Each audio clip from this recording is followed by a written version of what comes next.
Good morning. Happy Sunday or Monday, wherever you are in the world. Welcome, Lada's community, to my show. My name is Teri Hunter.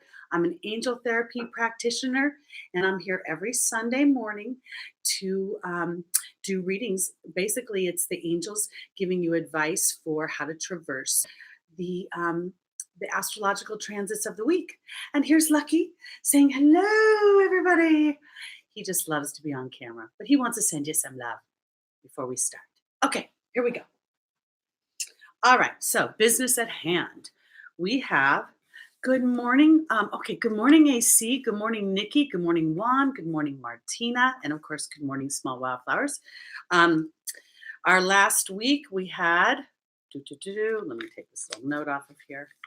We had the numbers 199 and 221.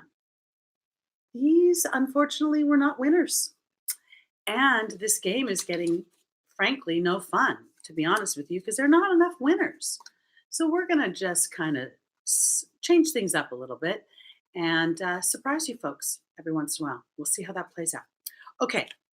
And let me turn this up a little bit. Awesome. Okay. Now, for our totem this week, I want to say, I kind of was, it's interesting. I wanted to use something that I keep out all the time. This is my handprint from kindergarten at LeMay Elementary School in June of 1965.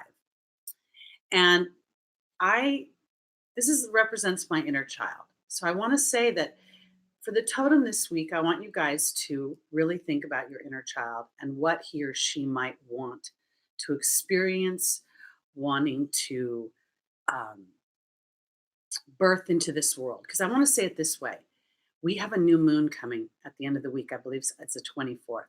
And it's squaring Uranus, and we've got Mars and Venus squaring each other. So people may feel a little cranky, argumentative, sick of the way things have been. You know, Uranus rules liberation, rules rebellion, it rules independence, it rules freedom. So this week, while you swim through your your own worlds and the unconscious people around you, be aware of the little things that be aware of the inner child that you are taking care of, okay, that supersedes everything. And if you guys have something that you can pull out from, your grammar school days, elementary school days, to remind you of that, it might help. I use this sometimes in my meditation, my big hand over her little hand. So anyway, so that was kind of my totem that I wanted to do for this week. Good morning, Stephen. Good morning, Diana. Good morning, Sophia. Good morning, Shelley. Post it up into the light. Welcome, welcome.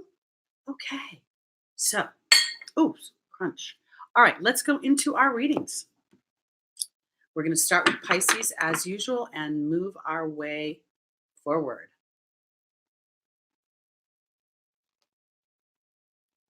Oh, how funny. Forgiveness towards your first grade teacher. I still have teachers that I can imagine from grammar school, some that were very inspiring and others that were rather deflating. But again, when I'm pointing out the inner child, it's allowing the dreams. Children have no real filter when it comes to what they can be. It's why they, to infinity and back, Buzz Lightyear wearing capes. So let your inner child rule the week. And when I say that, it isn't about throwing tantrums, because emotions can run very high this week and can hit you from out of nowhere. That's another thing. Uranus says it rules the unexpected. We talk about that a lot, but it has that electric, that anxiety. So, Juan is the winner, Teri. Okay, so we did a little game here. You guys didn't know this, but Wildflowers and I had a chat before we started, and today is January 19th, 2020. That number is a 25. When you reduce it down, then it reduces down to a 7. So what we did is we decided that the 7th person in the live chat would win a half-hour free reading. We just got sick and tired of not winning. So Juan, congratulations. You will have to reach out to me within a week and let me know, get me your email and everything, and we'll schedule your free session. Okay. And I wish I could have pizza for everybody. But anyway, so. Oh, you didn't win from your number one. You won because nobody won the number. The numbers this week were 199 and 221. What Small and I decided to do was to take today's date and reduce it down to a number and then go with the people that were in the live chat. So the people in the comments, unfortunately, won't get a chance. Well, they can try to pull the numbers, but anyway, it was just a little, we wanted to do a little surprise for you. So who knows when we'll do this again, guys? I'm just going to be like that.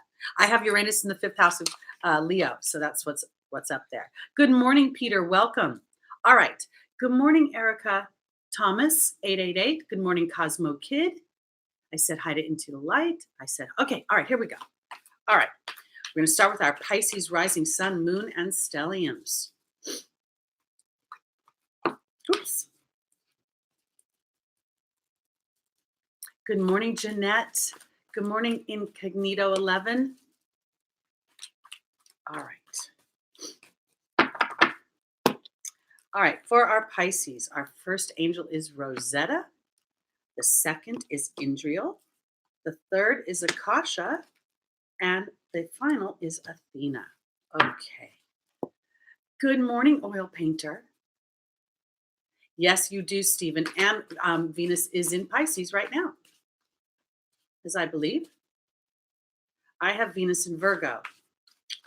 It really does not bode well for me in some ways, because I'm just not the girl that does the Botox and the fillers and all that. And as I age, I'm slightly horrified by it. And on the other hand, I can't be bothered. Okay. Here we go. For our Pisces, joining Rosetta is the letting go card. Joining Indriel is the risk card. Joining Akasha is the Lady of the Lake. And joining Athena is the transformational card, the Death card. Okay, so here we go. Pisces. Rosetta talks about having a life's purpose, working with children, working with young people, teaching and guiding. I'm not going to see it that way, especially given what our totem is this week, which is the inner child. Okay, so here we have Rosetta asking Pisces to operate from their inner child. And this letting go card, those of you guys who have been here a while know that this represents the movie Let It Go, the movie Frozen, and the first one, and the song Let It Go.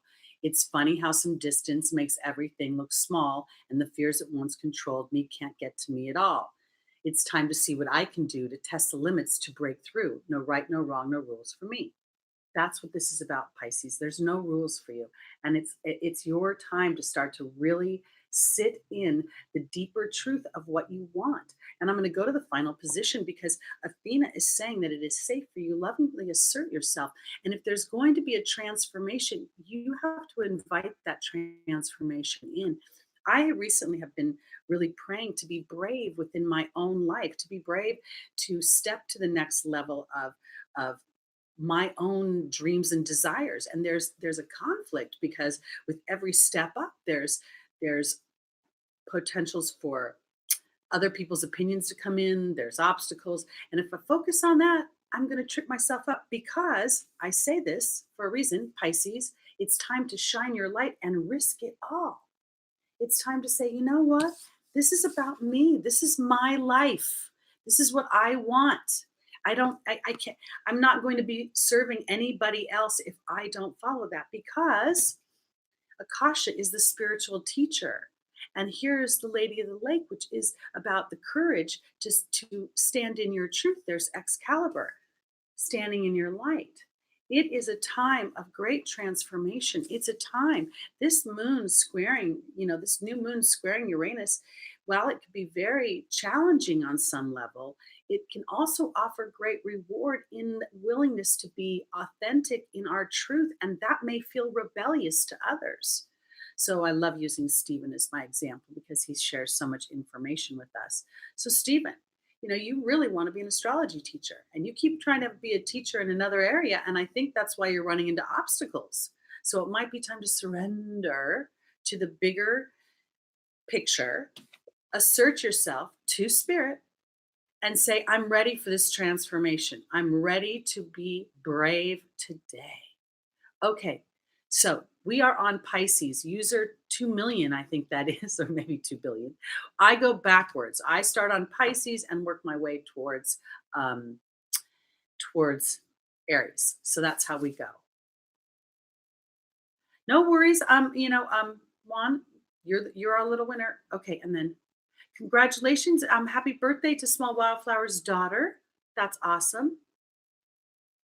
Okay, here we go. Thank you, Romania. Love back to you. All right, we're going on to our Aquariuses.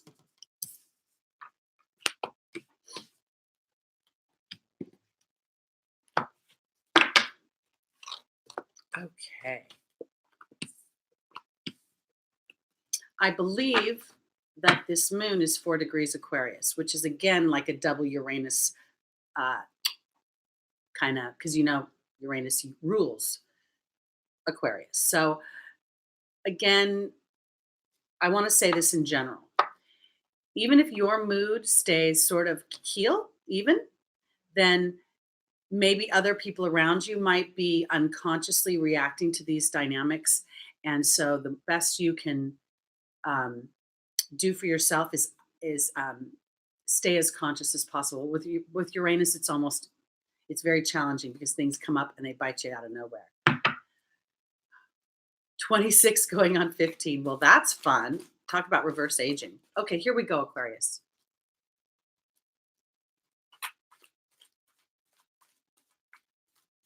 Welcome. I don't know how to say. I think that's I.vi. It's whatever.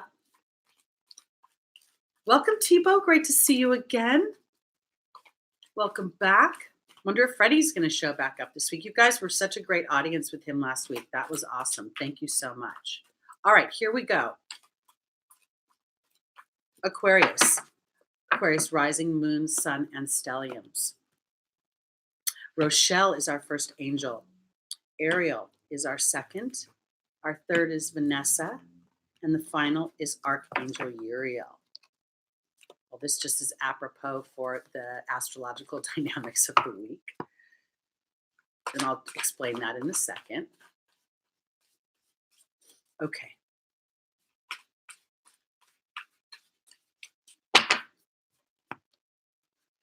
Rochelle is being joined by Merlin. Ariel is being joined by the butterfly. Vanessa's being joined by the horse. And Archangel Uriel is being joined by the love card. Okay. Very interesting. So for my Aquarius, again, rising, moon, sun, and stelliums. Stelliums are 4 or more planets in one sign, one house. And it can be 3, but 4 is really the technical definition. So I want to put it this way. Rochelle, one of my favorite energies, as I follow and honor the guidance of my heart, prosperity is coming to me. That is more than money, Aquarius. That is harmonious wealth. It's feeling and thriving in many areas and dynamics of my life. My spiritual body, my emotional body, my intimate body, my family body, my financial body. And then here we have Merlin. Merlin is a card of alchemy, justice, and pressure in some ways, and kind of has a Saturnian feel to me in the respect that it is that pressure. And lately I've been talking about Saturn representing the hard work of following our heart and not getting stuck into the herd, the box, the average thought. I have to work hard in order to create, because to create, it's about our being energy that then takes us into our doing, which then manifests. So as we connect to our being energy, we are able to go into our doing at a higher vibration versus going into it with fear. And you'll see why I say that, Aquarius, because Uranus and this new moon are asking you to be independent in your thought, to be willing to step into what may be a little bit uncomfortable or uncharted territory. That's where the alchemy comes in order to create great things. And I want to go to my opportunity or my obstacle, which is Ariel, the connection to spirit, changing the way you view yourself and others, and then allowing yourself this this breaking out of the cocoon, allowing yourself the beauty of this connection, knowing that as you follow your heart, you're connecting to a more authentic version of yourself that comes from a higher knowing and a higher place, that there's more to you. And in the angel's advice is Vanessa saying, are you going to follow faith or fear? And then there's the horse. The horse, for many weeks and many years, I've actually referred to it as a very intuitive animal. It does not follow fear, which complements what Vanessa is saying. But it's also about breaking new ground, traveling in new areas, giving life to new directions, being led by spirit. Again, Aquarius, Uranus rules the airwaves. It rules aliens. It rules things. We don't see aliens. We don't know, but we know there's other life out there. So I'm saying all of this because I have Archangel Uriel in the final position, which is helping us deal with our frustration, our anger, our unforgiveness. And then we have the love card. This is the final potential outcome of this new moon, but it can be very easily, or not easily, nothing is easy when we're dealing with our emotions. But I feel like the more Aquarius can connect to the bigger picture of what they want, the pressure you may be going through is frustration, a timing issue. Maybe you've run up against some stops. But as you infuse, and when I go to love, I don't mean it like love, like I love you. I think it's loving Aquarius, loving themselves enough to be able to say, I can see a bigger picture. There is a wisdom of this pressure. It is giving me some resources that I may not have if I hadn't have this challenge. And the challenge to me is more about how I'm thinking, about how I'm processing, the ability to move from all the scenarios that run my obstacles, that rule my fear, into all the scenarios that can be the opposite, all the opportunities that can potentially come that one might not be aware of. Okay, on to Capricorn. Moon's going to rule your emotions. So, Tebow, I would bet that this new moon would have, I think you'll feel the effects of it. And again, depending upon the degree and your own personal natal aspects will, make it whether it's more influential or not. Okay, on to Capricorn, the goats, the greatest of all time. Yes, you guys, be sure to put your numbers. We're still going to play the numbers for next week. We just did a little surprise this week. So these numbers are out of play.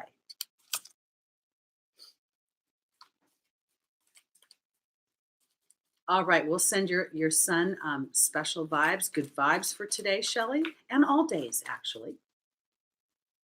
Okay. All right, here we go. I'm sorry, but let me interrupt for 1 second, guys. Don't be mad at me. Sonia Knox, what's this? What's that all about? This is my first visit. Well, Sonia, I want to welcome you here. So my name is Teri Hunter. I'm an angel therapy practitioner, and what I do here on Lada's channel is every Sunday morning, I do readings that give you angel's advice for traversing the transits that are in the upcoming week. And I go by astrological rising sign, then moon, then sun, and then stelliums. A stellium is a group of 4 or more planets in one sign. So, and we play a little game, which is where the numbers come in, a number between 2 and 500, in order to win a free half hour with me. And each week, when we play numbers and they don't win, or they do win, they come out of play. So, all righty, here we go. And we'll put in a recap. All right, Capricorn, here we go.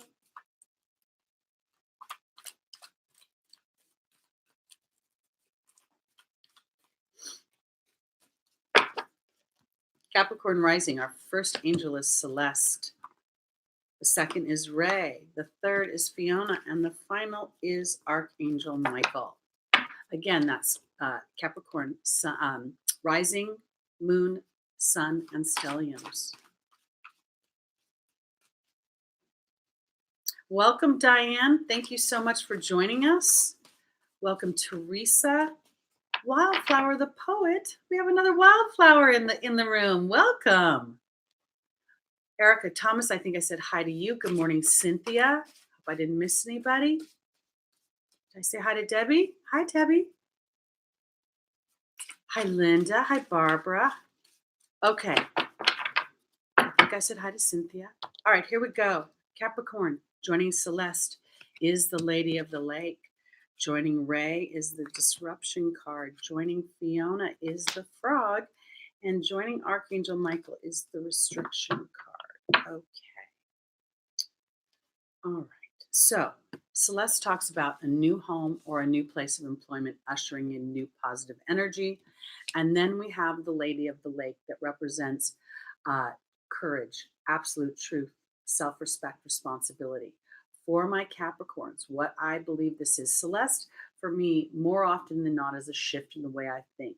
Because you can put me anywhere on the planet and I have a certain way of thinking, and I'm going to take my actions based on the way I think. So here we've been talking about for it feels like months now Capricorn going through a bit of a metamorphosis where they are more willing to get out of their logical mind and more into their heart chakra and the things the deeper truth of what they want. And if you look at the Lady of the Lake, the waters are quite tumultuous as she rises up. Water represents our emotions, our intuitions, our the unseen part of our being. And she holds Excalibur. And while the seas are a bit stormy, she stands steadfast in her truth. And this is shifting Capricorn's way of thinking because I want to offer it this way.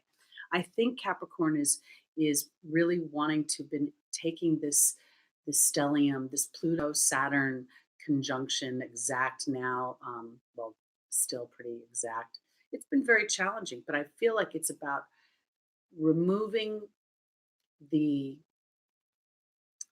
the box, the pack mentality, the looking outside of myself for what is most authentic to me versus what is authentic to me and working this direction. Because I feel like, okay, so Ray represents on the face of the card yoga and exercise, but look at her.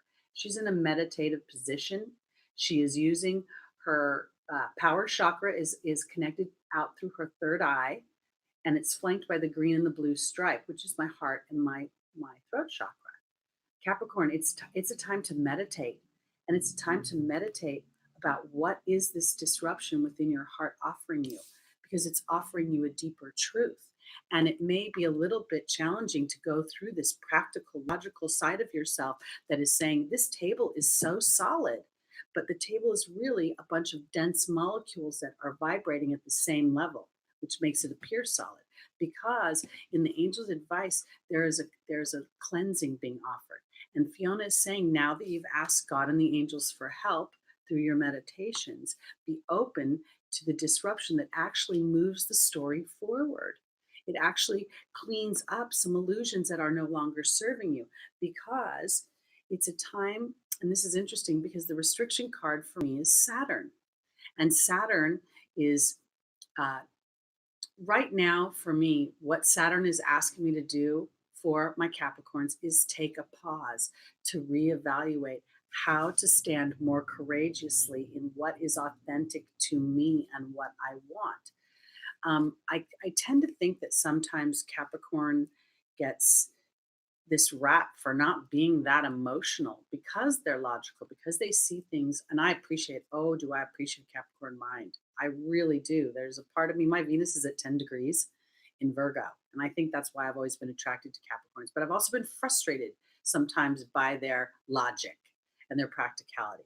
And I feel like over this last 2 years, Capricorn is being offered a way of marrying that practicality and logic with a deeper sense of their inner knowing.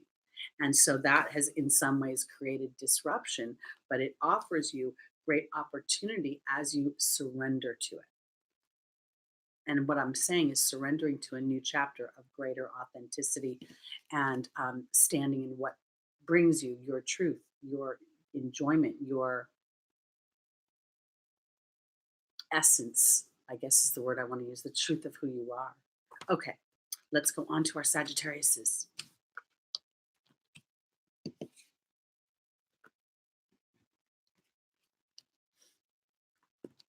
That's so funny, Stephen. I mean, not funny, but it's so, you said it so succinctly.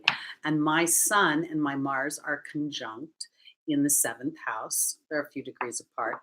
And I'm an Aries rising. So there's a part of me that is so assertive. And yet my Libra wants to be cooperative, but I can't be cooperative out of balance. And that's where my Aries keeps me on track, because Aries is the truth seeker. Aries hears the nonsense, doesn't like it. doesn't really want that. It would rather have the hard, cold facts than to have smoke blown up their skirt or their pants. So it's interesting sometimes maneuvering the two dynamics of myself, and obviously they're the opposites on the zodiac wheel. And as I was younger, it really presented a lot of conflict. And yet at the same time, as I'm older, I see how that serves me. That conflict at that time serves me now to be a more conscious co-creator with spirit and more aware of the people and the dynamics I want um, within my own physical experience. Okay, here we go. It's fun to see another wildflower on in the chat. Okay, stellium and Sag. Oh, Sonia, that's I think that would be a fun place to have a stellium. Okay, here we go. Sagittarius, moon, ascendant, moon, sun, and stelliums.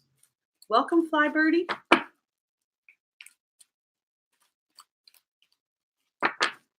You know, Stephen, it's funny. Some people say that the sun, drowns out Mars, but I think of the sun as the king, and I think of Mars as the general that works for the king.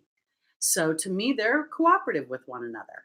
And again, I'm not an astrologer. I get my information from spirit, how they show me, but any good king has a good team around him. So I feel like as I've grown older, I've learned how to use my Mars energy in a more cooperative way, unless I need to act like a general. Okay, here we go. Sagittarius. First angel is Daniel. The second is Celeste. The third is Ray. Wow. And the final is Azure. All right, here we go. Neptune is an energy, and depending upon what house and sign it's in, and what planets are around it, and what aspects will indicate what Neptune is going to do. Neptune can be erosive, it can be, uh, that can represent loss in some ways, but it can also represent a great spiritual dynamic. So it really is going to depend how, what the natal chart says, and then your own personal evolution through this life experience. Good morning, Carly. It's great to see you. Good morning, Susie. Good morning, 14 Reed. Kool-Aid, good to see you. Okay, here we go.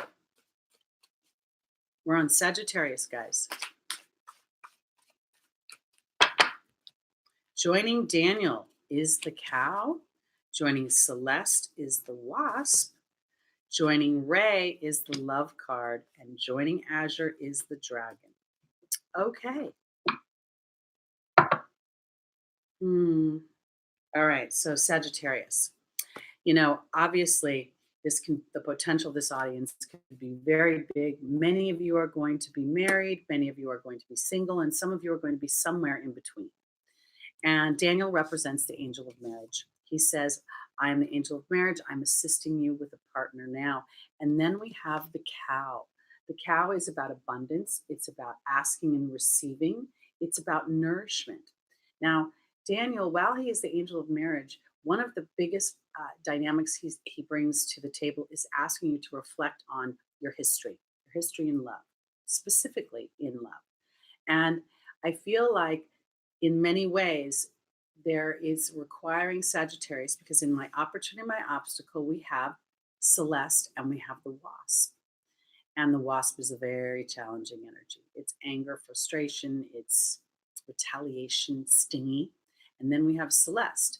And Celeste can represent a move to a new home or a new place of employment physically, but it's a shift in my mind. Sagittarius. Spirit is asking you to look from a more abundant place at your previous relationships rather than focusing in on what didn't work. Because as you shift the way that you're thinking, Spirit is offering you love, but your connection to Spirit is key to this, because it's key for Sagittarius to see where love was maybe not aligned. So I'm actually addressing more of my singles and people who have been in relationships or marriages that didn't work, because this to me represents a misalignment. And so as you give life to a new idea of love, Then Azure says your desired outcome will happen in the near future. Don't try to force it. And then there's the dragon. And the dragon is about power and strength. But look at how calm she is. I think of her as female energy. I don't know why, but her paw is up. And she's just sitting there. There's an inner knowing that she is allowing to take place. So this is what I want to say for Sagittarius. If indeed you have, and I'm sorry to focus in on the singles, but this is the way it's coming at me today. So it is about reflection on your love life that gives you an opportunity to ask spirit for the things that you want that are most authentic to your heart. So, for instance, if you have been in a relationship or been dating people who are non committal, then it's about saying thank you to spirit for bringing someone who wants to commit, somebody who enjoys partnership, somebody who brings to me abundance and nourishment, even though I may not have experienced it in a richer way, because I'm ready and willing to shift my mind into a place that serves me, into believing that love is there. And it's my job to connect to spirit and find the power of that love so that spirit can then bring this into my existence. So, Sonia, the idea of just the statement, I'm single for 7 years, is a focus on the journey of 7 years. So, what if that 7 years is an opportunity to be an incubation period for you to find out who you want to be in a relationship? And in doing so, then spirit can align you with someone else who is also going through an evolutionary process. I think oftentimes what we don't give life to is, I've heard my clients say, I've done the work. Where's my partner? I've been doing the work. And then you're like, well, your partner's hopefully doing the work too. There's the potential that your partner has been in a situation, or your ultimate life partner that you've contracted to be with is going through their own dynamic. So as you give life to that, and that life is, well, this person is preparing themselves to be the best they can be for me, to be the most aligned, to enjoy the experience versus just hitting the markers. When we're younger, and those of us that are of a certain age will reflect on this, you'll see groups of people saying, I'm almost 30. I don't want to be an old mom. I don't want to be an old dad. All of that speaks to something that doesn't have anything to do with love. So, going to the deeper truth, Sagittarius, what do you really want? You want love. You want true partnership and connection. And that's what we have this time in the ascension process and the human experience is what, we're very few of us need to marry for survival anymore. We marry for support. We marry for emotional connection. We marry for the expression of choice in a partnership. And so, as we do that and we give life to that bigger picture, then we can move some of the sting that we've experienced from the past, or at least have it make sense. Okay, here we go. On to our Scorpios. I don't know if I would want to go back to being any other age. I woke up the other day and I got to tell you, my face looked like 100 years older. It was a very challenging week for me. The lunar eclipse hit one of my clients so hard, I can't even begin to explain it. And I won't go into their situation, but the situation was beyond. That's all I can say. And I got very emotionally invested in it. And, at this age, me and tears don't go very well together. So I woke up feeling very old. And at the same time, I woke up with an appreciation of the permissions I give myself now to be who I am, to experience what I want, and to see that part of my wobble when I get nervous or scared or indecisive is part of the journey of empowerment. It's part of where I get my resources the next time I'm scared, because I've walked through something, I made it through it, and I can make it through again. Okay. Congratulations, Sonia. I loved 56. It was great. I loved 55, 56. Let me think. Last 6 years. I loved 54, 55, 56, 57, 58, 59, and now 60. Okay, here we go. On to our Scorpios. Some days I feel old, but I also those are the days when I've been treating my body poorly. Too much caffeine, too much processed food, too many chips. So I'm really getting good about trying to be more aware of that. Oh, Tanya, this is for you. That's a lot of Scorpio energy. Make you super, super intuitive. And on the transformal side of that, make you very powerful. Congratulations, Susie. Welcome. Best decade of my life was my 50s, and I had no idea. And the first time I ever wrote 50s down, like I'm 50, I was in a dental office. I broke out into tears. I was like, 50. Okay. All right. Enough jibber jabber. Scorpio, here we go. Our first angel is Archangel Michael. The second is Archangel Gabriel. The third is Maya. And the final is Chantal. All right. Here we go.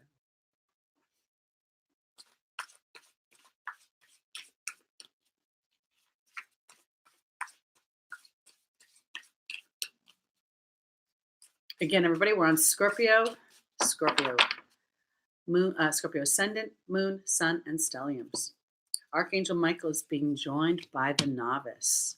Archangel Gabriel is being joined by the wind fairy. Maya is being joined by the movement card, and Chantal is being joined by the letting go card. All right.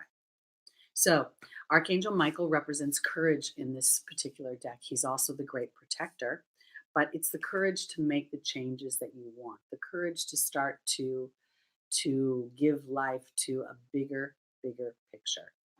Oh yeah, Tanya, with a stellium, yeah, you'll be a walking lie detector. Trust that lie detector. Don't always act on it. This is the unstable new beginnings of the novice. To me, this is Scorpio actually having the courage to move towards their life changes, but not in a way that declares things to others. And I'll tell you why. Because when I go to Chantal and the letting go card, Chantal represents romance. She represents the resurgence of a partner, but I'm not going there this week. This is for me, self-love, because I've conquered my fears and I'm doing it my way. This is what I feel like for Scorpio. And I say that because in the opportunity obstacle, we have a double whammy. We have Archangel Gabriel saying to turn over your insecurities to her and to watch how you're communicating with yourself. And then there's the wind fairy. The wind fairy is all about thoughts, analysis, and frankly, chewing on your thoughts. So for me, this is where Scorpio starts to go back into that deep intuitive place. Use that Plutonian energy to trust that inner knowing, but not from the crazy alerting the house is burning down. Because all of these harsh planets offer the most reward. They offer the most rich and savory because they're hard, because they're challenging. So here we go. In the angel's advice, we have Maya and we have the movement card. Maya is about schooling and education. You are being schooled and educated on your thoughts. And the movement is where you actually start to, Scorpio, give life to the what if it is working out?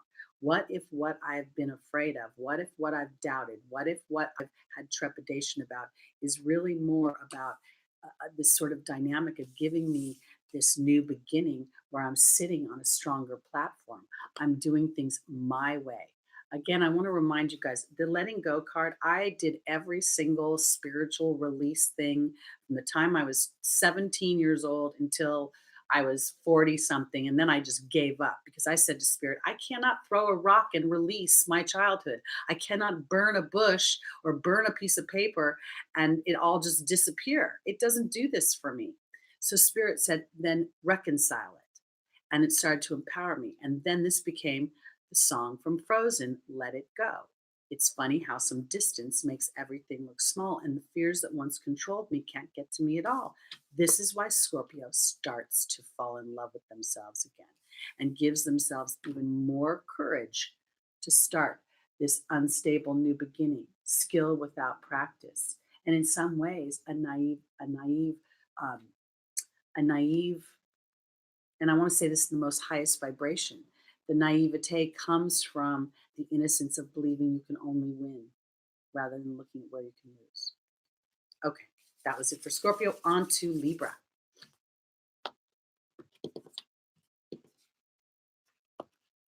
I know, peeps, we need some numbers. We need more people to win. But, we're going to devise ways to create a win-win no matter what.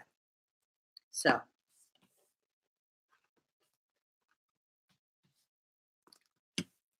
that sounds like it was very progressive at inner child therapy. 14 Re, what do you mean ask is reliable question? What does that mean? Does that mean asking spirit? Is that reliable?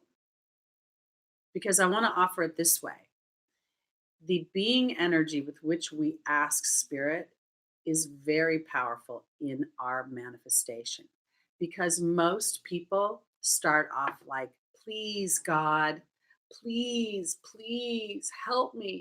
I have had this. And they go back into their story, the whole choking story of what they have, the dryness of 7 years being single. So I want to offer it this way. When you're connecting to spirit and asking, your joyful expectation, your ability to go into how it will feel when you experience what it is you're asking for, and really getting clean about what your vibration is, because most people ask from fear, not from faith. So asking is absolutely reliable, as we are willing to look and see what is our vibration as we ask. I don't ask, I thank. Thank you, God, and the angels, and all those who watch over me, for making me brave in my own life, to be willing to have the courage to step into my own dreams, regardless of what other people perceive of it. Because if I waited for other people to approve of what I do, I would be dead before I would get that approval. So I might not get it after I'm dead. Anyway, okay. Okay, well, that's me getting in the chat and like butting into a conversation and not being able to read everything. So, anyway, there's a reason we said that. All right, on to our Libras. Ready? Here we go. If you Nirvana Flux, seeing multiple ones is always going to be Spirit's message to you. What are you thinking? What are you focusing in on? And I don't think positive or negative is actually a viable compare. I hate the two words, to be honest with you. Positive and negative feel like a landmine field that I'm walking through. Because if I feel negative and I'm trying to feel positive when I authentically feel negative, then I am putting in a resistant energy, fake. And the fake energy does not supersede the negative, it actually amplifies the negative. So if I'm feeling challenged, negative, or in a dark place, that's when I ask Spirit to give me the eyes to see things through a new lens, to see the wisdom of whatever this dark moment may be, so that I can then walk back into the light. Hope that made sense. On to our Libras. And again, I go backwards, everybody. I'm headed towards Aries. Okay. Our first angel for Libra is the Indriel. The second is Archangel Gabriel. The third is Rochelle. And the final is Archangel Michael. Yay! My Libra likes this.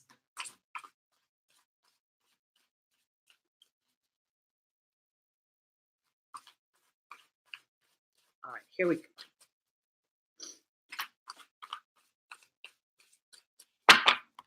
Indriel is being joined by the Death card. Archangel Gabriel is being joined by the Serpent. Rochelle is being joined by the Owl. And Archangel Michael is being joined by the Horse. Okay. So when I look at this, the first thing that kind of hits me is Libra's predisposition to fairness, partnership, making sure things are even, win-win.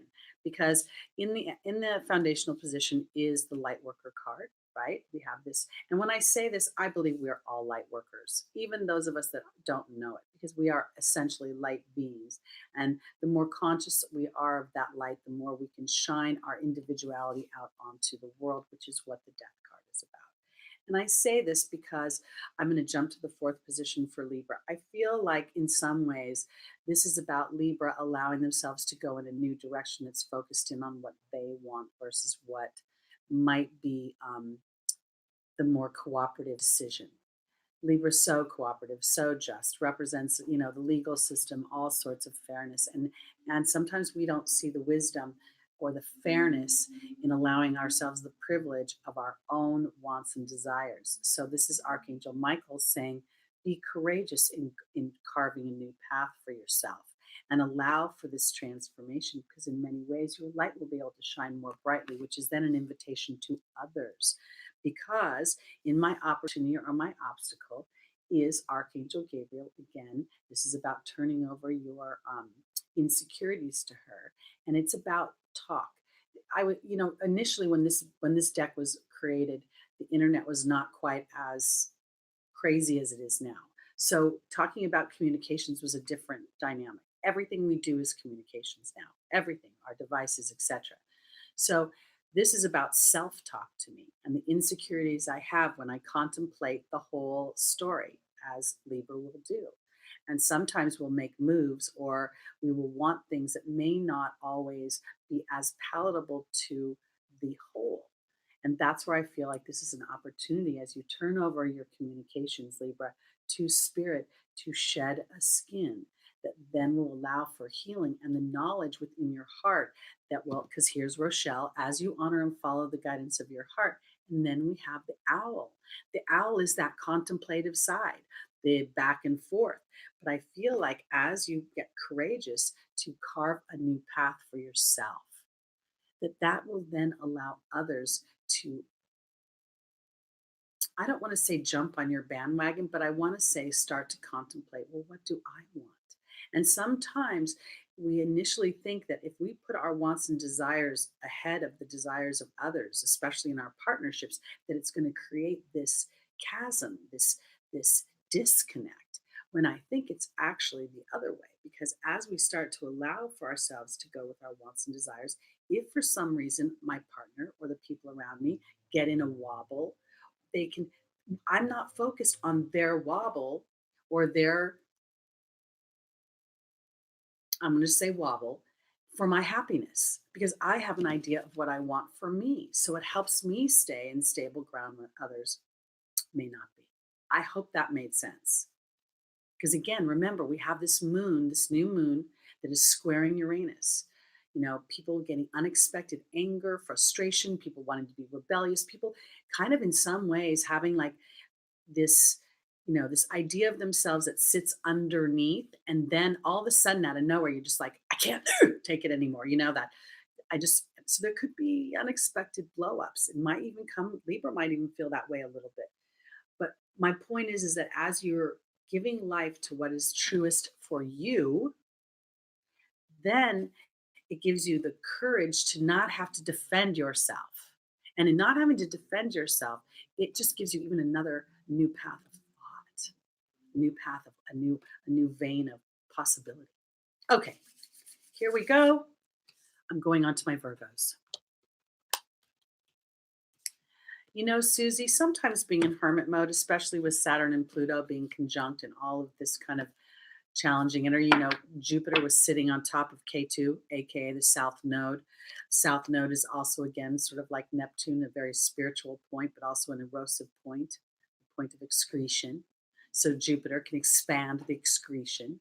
So sometimes we want to sort of hunker down because all the unconscious vibrations of others can be overwhelming to us. The more we sit here as a tribe, the more we look at a bigger view of our life experience, the more we connect to the truth of who we are. And that will make us sensitive to the unconscious people who don't know the truth of who they are and act on fear versus faith. And fear will tell you to work hard, not smart. Fear will say, I'm exhausted, but I need to get up. Do something. Faith will say, no, I need to take a nap and relax. God and the angels will take care of something. All right, here we go, Virgos. All right.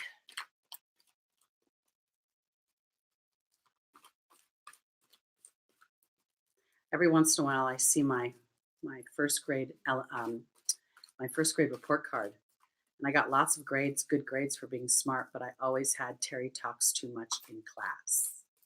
Teri is still talking too much in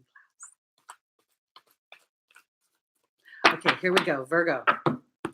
Virgo, rising, moon, sun, and stelliums. Our first angel is Shanti. The second is Daniel. The third is Omega. And the final is Caressa.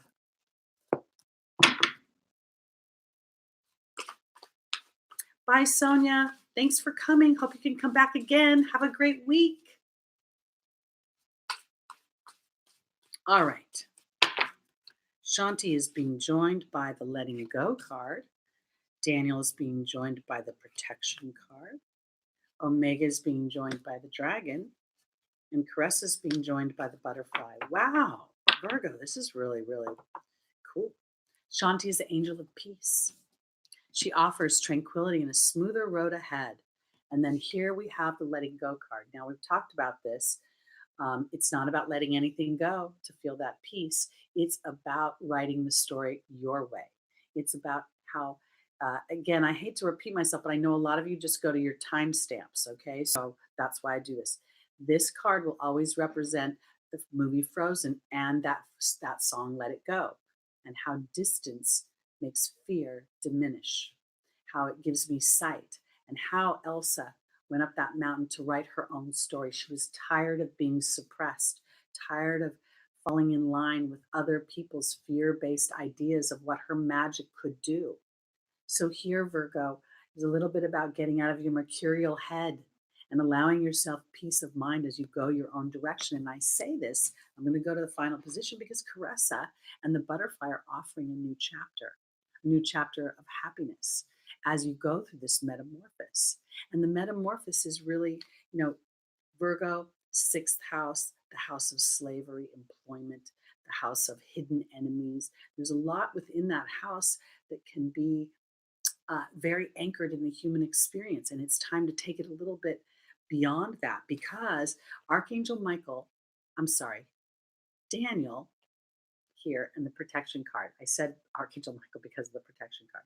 I feel like for my Virgos, there is a part of you that is being protected from your history. And I say that because Daniel's primary energy when he is helping us bring partnerships and intimate partnerships is what is our story? What do we bring into it? And I see this because in the Angel's Advice is the victory card of Omega and the power card of the dragon. So here, Virgo, this is an opportunity for you to see yourself from a new perspective by allowing a little bit of distance in where you've been, starting to write your new story, knowing that you're being protected from your history. And I want to say it this way because I think it's specifically histories and partnerships are not just intimate relationships. They're business partnerships, they're friendships, they're connections between two humans. And by you being willing to write your own story, you will find victory and power and strength within yourself, which will allow you to start this new chapter. And the new chapter is based on the rules that you have written for yourself, that you want for yourself versus what society says, what your I want to say the pack, the herd, the people around you, what they think versus what you think of yourself. Okay, on to our Leos. Good night, 14 Re. We'll see you hopefully next week. Okay. I think there was somebody made a comment I wanted to kind of help. Oil painter, my Saturn in Virgo, 11th house. Yes. Yes, absolutely. Okay. All right, here we go. On to our Leos.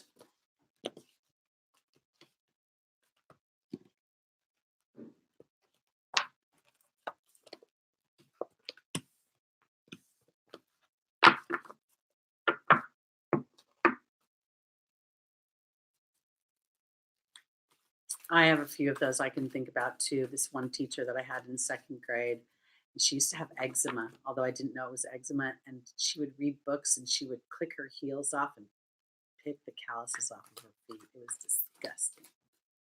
disgusting. It's weird how you remember things. I mean, how old was I in second grade? 7 years old. So that was 53 years ago. And I still can remember that lady. And she was so mean. Of course, I sucked my thumb until I was 9, you guys. And I think she also got irritated because I would put my head down on the desk and suck my thumb. So funny. I love my well, I don't love my celery juice, but I'm telling you, I'm a big fan. I mean, I do the celery juice, but I don't really like the taste of it. But boy, does it change my body in a great way. Okay, here we go. All right, we are onto our Leos. Our first angel is Celeste. Then we have Adriana. We have friend Cheska, and we have Crystal. Celeste coming out a lot today. Thank you, Jeanette. Good morning, Deepa. Welcome. Okay. It's interesting how Celeste has been coming out so much for so many of the signs, and for me, how she represents a shift in my thinking. And Uranus, squaring the moon will have a shift in my thinking and my emotional body because of the way that my emotions are going to dictate my thoughts. All right, here we go. For Leo, we have the wealth card joining Celeste. We have Adriana being joined by the disruption card. We have Francesca being joined by the raven. And we have Crystal being joined by the joy card. Okay. All right. So I want to say it this way. So I just got done saying that Celeste is about the way I think, the way I feel, how I am, up here mentally. But I want to offer it this for my Leos. There are some of you that are going to start to endeavor new jobs, new situations, even new jobs that are entrepreneurial. And you may be doing this in tandem with a regular job that you have. But I also want to say this, I still think that it has something to do with shifting the way you're thinking as well, because I feel like you're moving towards what you want most authentically. What is going this is harmonious wealth. Again, this is much more than money. And I do believe money is part of it, but I want to say this for my Leos. There is change afoot, and this change is bringing joyous things. And I say that because in the final position is Crystal saying, have faith and hope. There's more on the horizon that you can see, and there is the joy card. This is not only a shift in the way that I'm thinking, but I do think that in some ways it is a physical shift for Leo. And here, because the reason I think it's a physical shift is because there's the disruption card, and Adriana saying she's leading you towards the answers to your prayers. And I think that the disruption is really more about inconvenience. I want to put it like, not that you're not looking forward to this change, it just may be happen a little bit quicker. Okay, let's go back to Uranus, the moon. We have unexpected changes, unexpected things that can happen that way. Uranus rules the unexpected. So that's where I think the disruption comes. And then in the angel's advice, we have Francesca, who's asking us to visualize on the outcome we want versus anything else. And we have the timing card of the raven. So in some respects, any kind of movement that Leo has been wanting, moving towards things that are more authentic to their heart. And we've kind of been talking about that for a little while, letting Leo be Leo in all its beautiful glory. So while it may create some disruption, disruption is the precursor for the changes that we want that bring us closer to our authentic self. So I feel like overall for Leo, this feels like actually a good week.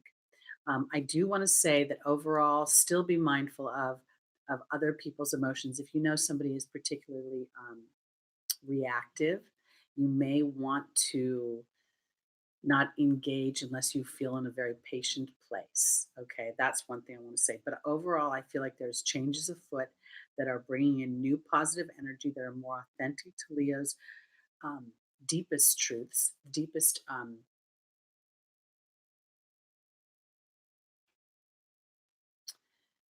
Okay. I want to say this Nirvana flux, because I'm kind of interrupting myself, but I'm not. I don't know if you're a Leo or not, but I want to say that if you've been in a relationship with a narcissist, you're never going to experience anything but heartache because it's always about the narcissist. So, spirit could be moving you out, if you're a Leo, of a narcissistic relationship so that you can actually experience joy in a really committed dynamic. This is part of what disruption is. Sometimes we think we want something, but what we want is for that something to change to be something else that we really want. So if we would just let that be what it is, then spirit could bring through what it is that's true and what we really want, I guess. All right, here we go. On to our cancers. Okay.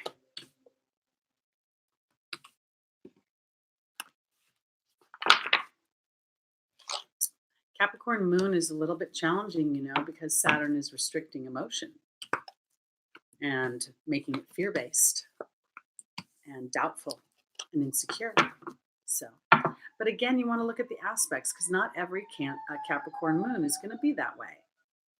And I want to offer you this guide. And I'm working on a webinar right now. We've talked sometimes this week or throughout the weeks that the natal chart is the soul's contract, its syllabus, its agenda, its plan for this lifetime. And just like when you go to college and you sign up for a semester's courses and classes, sometimes you get in and you realize I've signed up for more than I can really handle, and you'll drop a few classes. It's the same thing in life. We sign up for a certain thing in spirit. We have a very lofty perception of how we'll handle the human experience, especially if we've been here a few times. And then we get here, and sometimes, you know, we have to we end up focusing on other things. So when you're looking at your Capricorn moon nirvana flux, look at the aspects and think of it this way. What does that Capricorn moon, what opportunities does it offer me, and what obstacles did I agree to by being ruled in my emotional body by Saturn? And maybe Saturn's offering you reward because your being energy, being the truth of who you are, is the hard work that I believe Saturn asks us to do in our structure. And then allowing to implement that. I hope that made sense. Okay. All right, here we go. On to our cancers.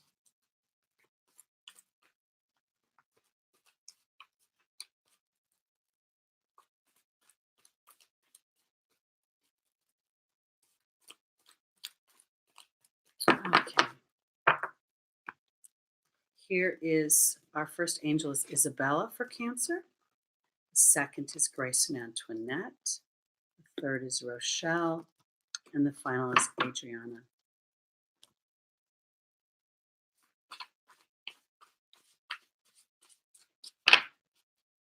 Now we know that Cancer and Capricorn are on the eclipse axis and have been since I think the beginning of 2019. These usher in many events that our souls have contracted for various experiences of empowerment.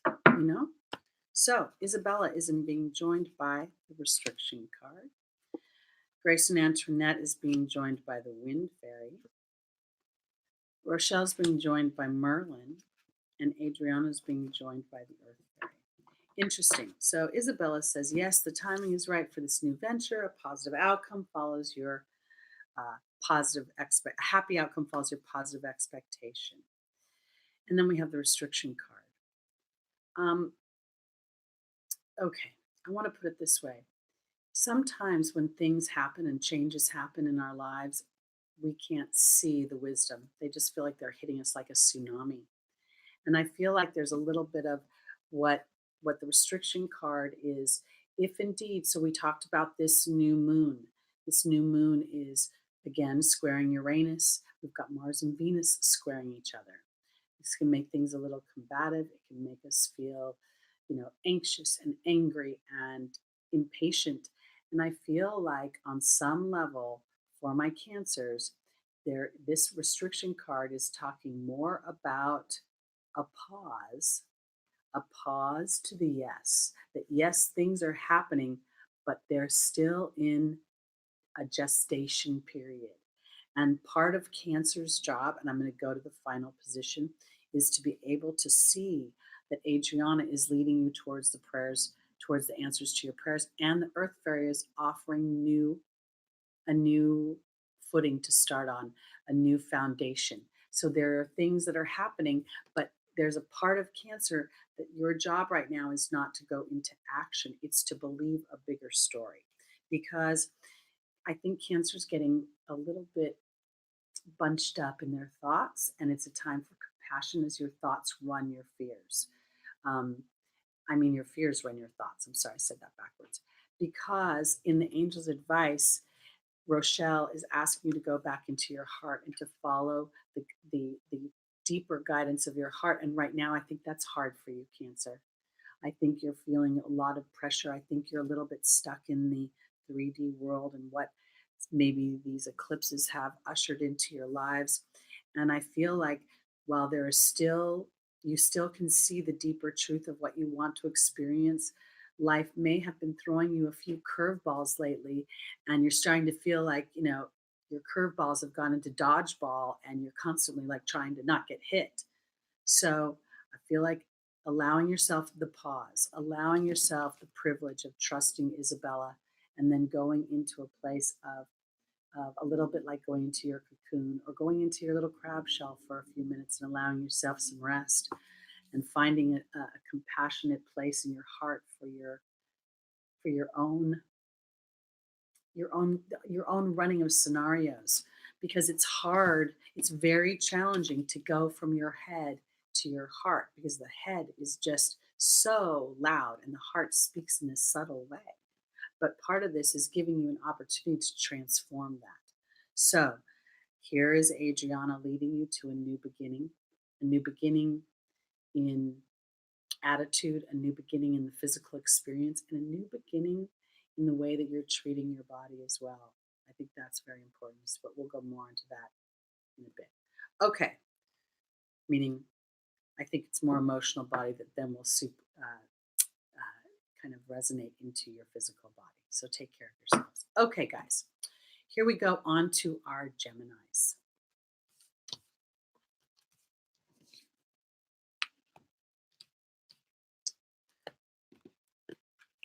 I want to just say I'm not completely up to date on what y'all are talking about in the chat, but I want to offer this. I see something about relationship and narcissism and heartbreak, and I want to offer you that this conjunction that's been happening with Pluto and Saturn and all these other dynamics in Capricorn, still have 5 planets in Capricorn. Pretty sure they're 5. I think Mercury may have moved at 0 degrees Aquarius, but I want to offer it this way because there is a there's a cooperative energetic dynamic. Sometimes, and oftentimes, Spirit has shown me that when I'm sitting in a place of heartbreak, there was a very large moment when I was pretending I didn't know the things I knew. There were signs and omens coming through that this person maybe not be what I'd hoped they would be. And rather than just looking at things and saying, you know what, be whoever you want to be, but that's just not lining up for me. And my deeper faith was not strong. And my fear kept me attached. No, I want you to be the right one. I want you to change because I want you. I don't want to look for anyone else. I want to offer this in relationships. Don't look for a relationship, people. Invite it in. Invite it in. Thank you, God and the angels, for bringing me that perfect person that aligns to my vibration. The person who sees life in a common way that I do, that uplifts me. Don't worry about whether the previous people tore you down. Don't worry about your previous experiences. Step into your future, because the idea of swimming around in your hurt, a certain amount of assessment is valuable, but then it just becomes a momentum that you no longer want, and you get yourself stuck in a washing machine and you never get out. All right. And that's how we end up being single for so long and not believing in love and putting up walls and barriers. All right. On to our Geminis.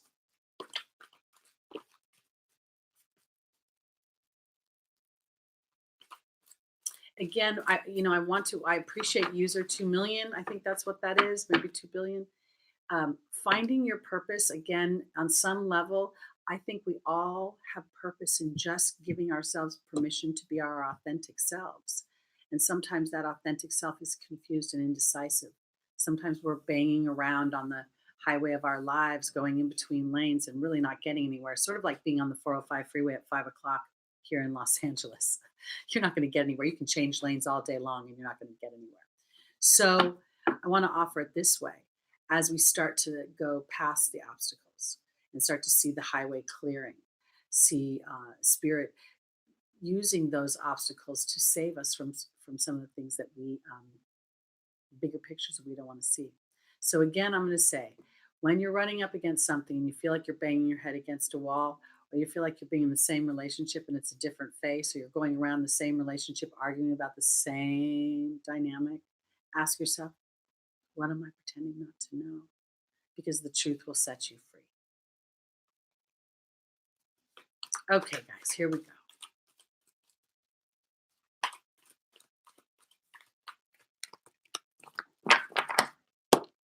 Our first angel for our Geminis is Vanessa. The second is Chantal. The third is Azure.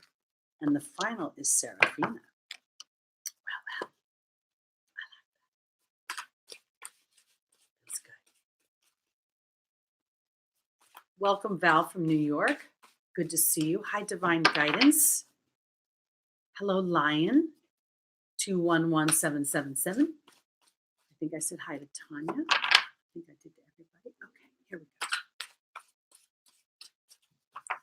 Joining Vanessa for our Geminis is the Love card. Joining Chantal is the Movement card. Joining Azure in the Angel's Advice is the Baird. And joining Serafina is the Communications card. Well, my Geminis. All right, so Vanessa always says, are you going to base your decisions on faith or fear? And I want to offer you this, guys, because when I say faith or fear, I'm not asking about hope. Hope has no business in this equation. It's about faith, because faith says this is happening. There is no ifs, ands, or buts. It may be a timing issue, but it's happening because this is about love, my Geminis. Straight up love, intimate body, partnership, wanting to be with the aligned person, with somebody who really resonates with you. And here in your opportunity or obstacle is Chantal saying that either a new romance or the resurgence of an old romance is coming in. And there's the Movement card. Gemini, it's time to really open up our minds and our hearts, not to the idea of seeking out love, but to invite your guides and your angels to be your matchmakers, to take care of that dynamic for you, and then to go into your heart chakra. And rather than twinning out and going back and forward, I want this, I want that, just focus in on what I want, because in the Angel's Advice is Azure saying your desired outcome will happen in the very near future. Don't force it. Have faith. And sometimes the faith is interrupted by my history, what I know about myself, what I know about my story, where I've been in love. This is the thing, guys. 99.9% of the people you date have to be the wrong person. Because really, there really is only one or two people. And I say that only because as we evolve, we may go into different chapters of our lives. And I don't want to negate the relationships that come before. When we're in a certain season, when we're young, relationships have a certain dynamic. And I said this once during, I officiated over a second marriage.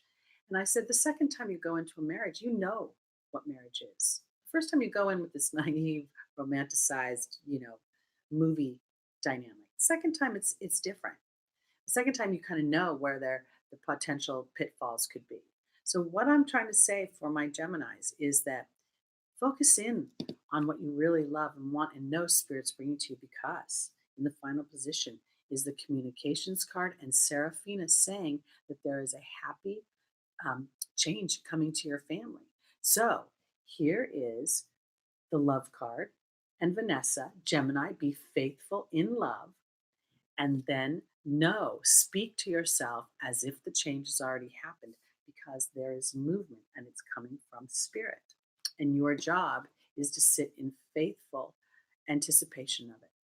So that's what I want to say, and specifically for your uh, intimate bodies. Okay, guys, let's go on to our Tauruses. And I'm just gonna I'm gonna do this. Okay. All right, here we go. Taurus rising, Taurus moon, Taurus sun, and Taurus stelliums.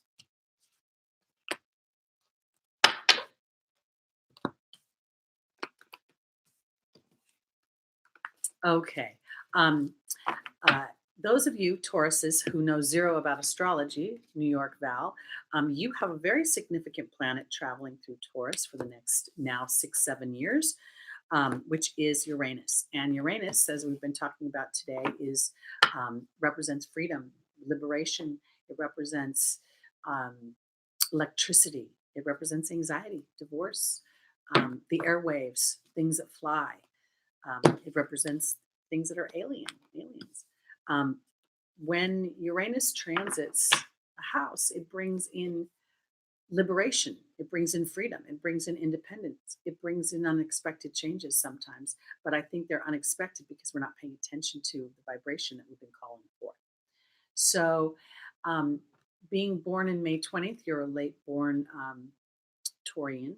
So as these years, as Uranus is creeping towards your degree, which I don't know off the top of my head, but pretty sure it's a late degree because in a few days it goes to Gemini. So this is what I'm going to say for New York Val. As you put an intention and you put yourself really into the dynamic of what you want to experience in this world moving forward, you have the ability to create a new chapter in your life that offers you more independence, more freedom, and liberation from the box of other people or the box of society or the box that traps you into a different dynamic. When Uranus transited my late degree Aries rising, I wasn't studying astrology, but I quit my job. I started my own business. But what I had been doing in the years preceding that was building up to it. And I didn't know it. So I just kind of had an upset, which is what Uranus does, unexpected explosions. Uranus rules explosions. And there was one, and that gave me the courage to step into my deeper truth and just take it one day at a time. All right, so let's go on. Here we go, Taurus. Again, Taurus rising, Taurus moon, Taurus stelliums, Taurus sun.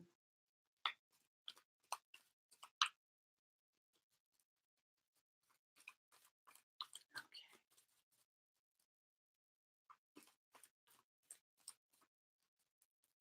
Every once in a while, I just catch something that I just think that, if people ask constructive questions, I'm open to that. But if they just want to be judgy before they even know what's going on in our room, mm, I liked Freddie's energy last week because he wasn't sure of us, but he was open and he was cool and his openness. And you guys were a cool audience back to him. Okay, here is our Tauruses. We're starting with Serena, then we have Shanti, then we have Akasha, and we have the Patience card. So, for those of you that are new or don't remember, I am a Taurus moon. Uranus will be hitting my moon at 9 degrees. I'll be very interested seeing what happens to my emotional body at that point. I'm hoping that it will liberate me from things that I still am a little stubborn about, because that's what my little bull will do. All right, here we go. Serena is being joined by the movement card. Shanti's been joined by the horse. Kasha's being joined by the swan, and the patience card is being joined by the cow. This is awesome because it's about resources and money. Whoa. Serena is the angel of abundance. And while I think about it, it says it's about money. To me, it's more than that. It's about resources and look how calm she is. She just knows God's in charge of bringing all those resources. So she sits open-handed, waiting to receive. And there's the movement card. I want to say for my Tauruses, I believe that this week we will start to see, and again, we talk about this challenging dynamic between the moon and Uranus being square. But as we have been paying attention to the things that we want, sometimes even though there's tension pops something. It pops, it can empower us. So I believe that this is about knowing that our material rewards are going to be there. Our material the things we need to live in our everyday life and to have a little extras coming. Because I go here because the final position is the patience card and the cow. The cow again represents abundance, nourishment, asking, receiving. And the patience card is about assimilating a situation and watching and seeing the energetic dynamic of it. So this is what I want to say. You guys all know that I work for myself. I just got done saying that. There are times when, I don't know when people are going to book appointments, and I don't know. I don't have that kind of, you know, regular schedule. So my job in many ways is to sit in open reception and know that spirit always provides. And what I'm learning is that there are ebbs and flows, and not to freak out when there's an ebb, when it's a quiet day, to instead allow that to be a signal to enjoy the quiet, because there's now more coming. Because for my Tauruses, Shanti is the angel of peace. And this feels like the horse is asking me to have a new direction of thought. The thought is that I'm being provided for. The thought is that I don't need. Taurus naturally rules the second house. It rules possessions. It's ruled by Venus. So there's going to be, and it's also the second house rules our self worth. Money makes us feel a sense of confidence, a sense of self worth. So I think that this is a new direction about thinking, and thinking that you're being provided for, because Akasha is the teacher and the swan is about trusting my intuitive gifts. Again, you're being taught to trust a bigger picture. The bigger picture is your vibration, Taurus. Your vibration is your sense of trust and faith that you will be provided for, and whatever obstacles are in your path are offering you that experience of dipping and knowing you're coming back up, especially when we are I don't want to say especially, because it's neither the entrepreneur nor the salaried employee. It doesn't have to be any different, because there can be, if we give life to the resource rather than how the resource will show up, or how will I get that client? If you think about that and you dig deeper, that's a fear based, oh dear goodness, I must work hard to grab onto it.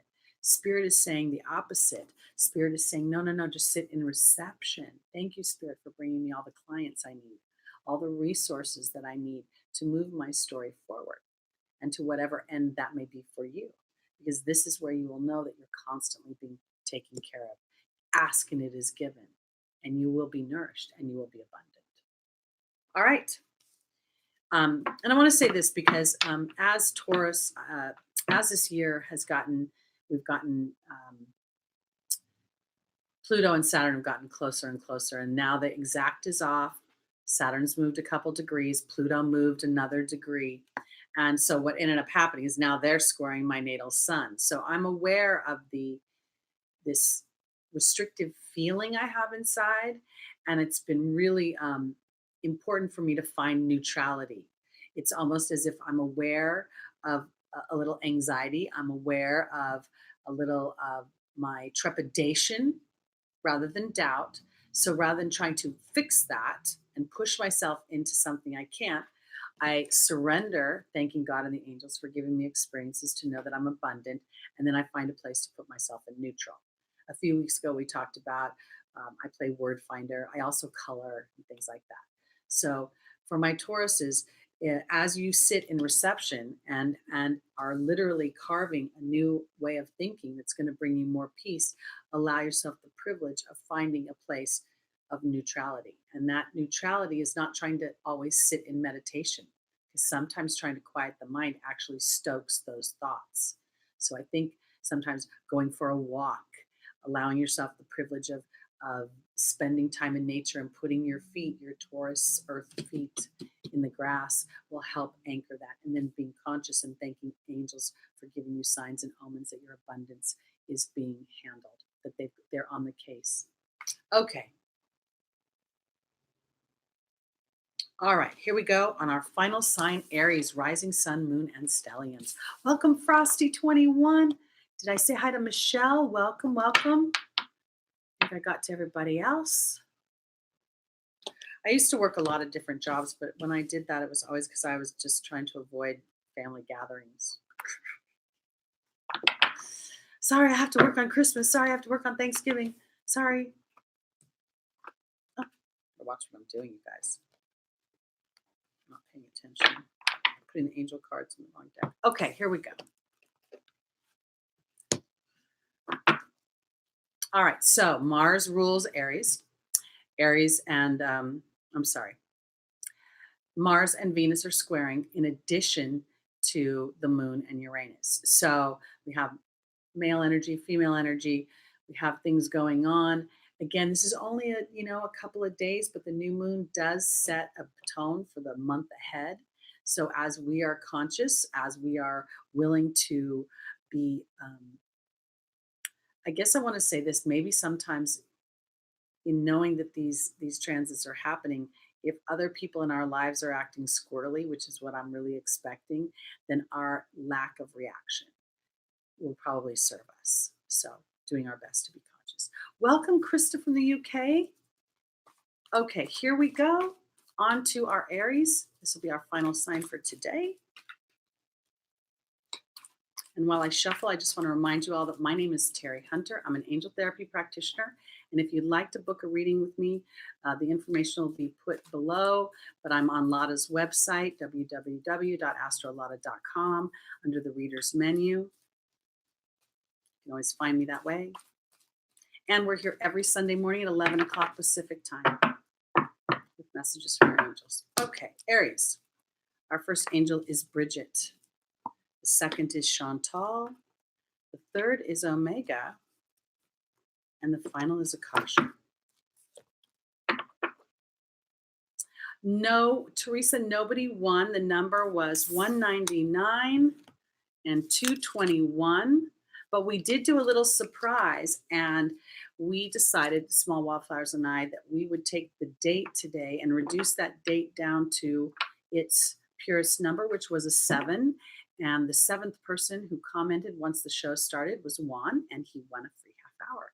So I'm not saying we're going to do that every week, but we may just start throwing a little surprises in for our live audience, which unfortunately won't do much for those in the comments, but we're trying. Okay. Thank you, Frosty21. I appreciate that so much. And congratulations on the win. Okay, here we go, Aries. Bridget is being joined by the mystery card. Chantal is being joined by the dragon. Omega is being joined by the swan. And Akasha is being joined by the birth and the rebirth card. This is really interesting to me because Bridget asks us to look deeper into a situation, look further before proceeding forward. And then we have the mystery. The mystery for me represents free will and choice. And I feel like this is asking, Spirit is saying to Aries, look deeper into your choices this week. Look into be deeper. Don't be superficial in how you're making these choices. Do not react.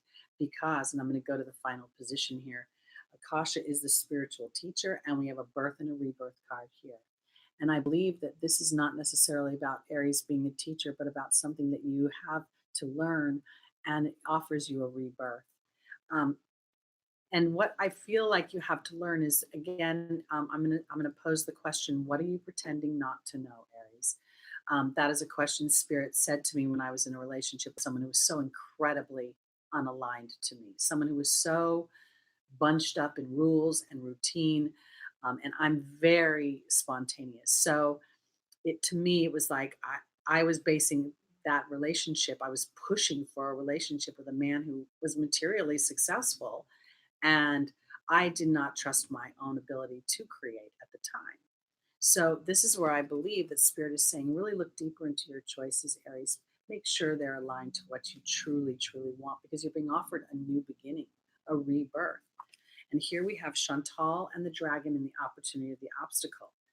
Chantal talks about love, the resurgence of a relationship or a new relationship coming in. And I believe that this is not necessarily about a relationship, but Spirit asking Aries to look into their intimate body to see if the relationships they are choosing are really empowering them, or are they not? Because Omega offers victory as we allow ourselves to transform to the deeper truth of what we want in relationships. I come from a generation where men and women were considered extremely different. Men did things one way and women do them another. And while we definitely, as genders, have different approaches, we aren't as different as we think we are. And if we started to adopt that dynamic, that I can't tell you how many times I've been walking along Heisler Park here in Laguna and overhearing a conversation between two younger men under the ages of 20. And they're talking thought provoking things about relationships, about what they want to experience, about, you know, moving forward in the markers of life and wanting to have a partner that's aligned to a deeper truth that allows a man to have a voice in his relationship and a woman who's conscious in her relationship, and so that they can intertwine and interact, complementing one another. And that's what I think Spirit is asking Aries to do this week, to really look deeper into your intimate bodies. And are you making choices that support the deeper truth of what you want? Or do we just sort of get sick of being alone and we just want another body in the room? That doesn't serve our greatest happiness. So here's a new moon. Mars and Venus are square, which is challenging. We know that. But it can also be challenging in the way that we decide to be more authentic. What am I pretending that I don't know about what I want from my Venus energy or from my Mars energy? If you're a man, and nowadays we don't, genders are bending, but in general, I'm just saying, so if, as in traditional ways, as a woman, I get to contemplate and what am I really looking for in a man? What do I want to experience? And if I was to be very honest, as my Aries rising, oftentimes when I think about what I want, my initial boomerang is to what I don't want. Don't want a liar, don't want a lazy man, don't want a mean man. I want a kind man. So I, even with everything I know, have to sort of take a second look at how I'm making my choices so that I can give life to a rebirth and I can feel the victory of my own transformation. Okay, so that's it this week. Today is January 19th, 2020. It's Sunday, and we're here every Sunday at 11 a.m. Pacific time with messages from your angels for traversing the transits in the skies.